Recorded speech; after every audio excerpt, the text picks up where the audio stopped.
आयक्षमावावस्तेन ईशतमाघतग्गु सोऽध्रुवा अस्मिन् गोपतौ स्यात् भवे जजमानस्य पशून्पाहि वसोः पवित्रमद्यौ राशि पृथिव्या श्रीमाता ऋषवानो घर्मो सिद्धिरवका सविता पुनः वसोः पवित्रमासा पितवधाया इन्द्रस्य तवा भागमो सोमेनातानचुमिर्विष्णो हवियज्ञो नृतात्सत्यामोपयेमे हस्तवा झोनक्ते ततवा झोनक्ते पदमयित्तवा झोनक्ते तदमयित्तवा झोनक्ते कर्मणे वां देखाय वां निष्टप्ता आराधयः उर्वन्तारिक्षमन्वेमे हरणमाल्य विभूषितांगीं देवीं नमामि धृतमुद्गर्भैर्जिह्वाम्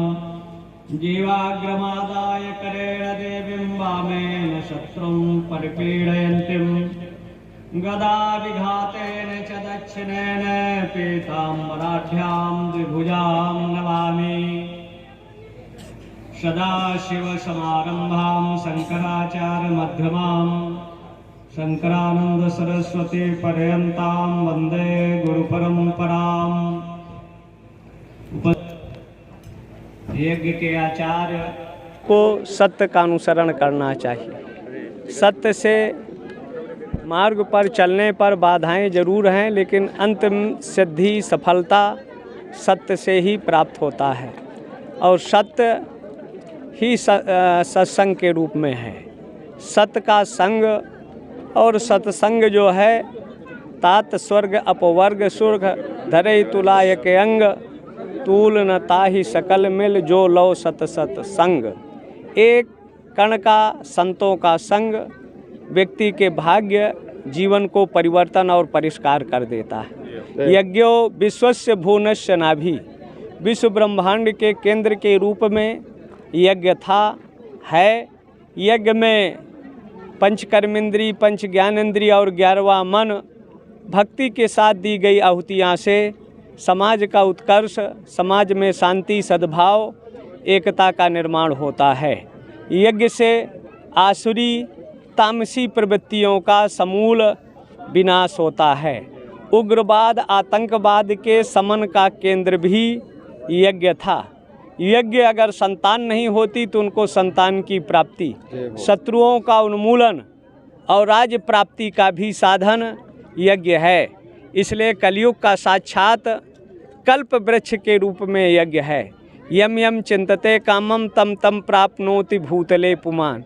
जो शुद्ध मन से, पवित्र मन से यज्ञ क्षेत्र में, यज्ञ मंडप में चिंतन करेंगे, मनन करेंगे, अगर भाव सही है तो उनकी अभिलाषाएँ तिभिर मासय तिभिर पक्षय तिभिर वर्षय तिभिर दिनय, 3 दिन 3 पक्ष 3 मास और ज़्यादा ज़्यादा 3 वर्ष के अंदर अभिलाषाएँ और इच्छाओं की पूर्ति का केंद्र यज्ञ से भगवान राम की उत्पत्ति होती है। यज्ञ के माध्यम से विश्वव्यापी अराजकता और तामसी प्रवृत्तियों को भगवान राम ने नाश किया। यज्ञ से चाइना युद्ध में भी भारत को सफलता मिली। यज्ञ के माध्यम से 71 के युद्ध में भी विरोधियों का पराभव हुआ और भारत की विजय हुई। तो भारत चिरकाल तक स्थिर रहे, दृढ़ रहे और दिग्दिगांत में सनातन संस्कृति लहराती रहे। उसके लिए यज्ञ विखंडित, विभाजित, असंगठित समाज को एक सूत्र में जोड़ने का सशक्त माध्यम है यज्ञ। यज्ञ में दी गई आहुतियाँ भगवान भास्कर को प्राप्त होती हैं।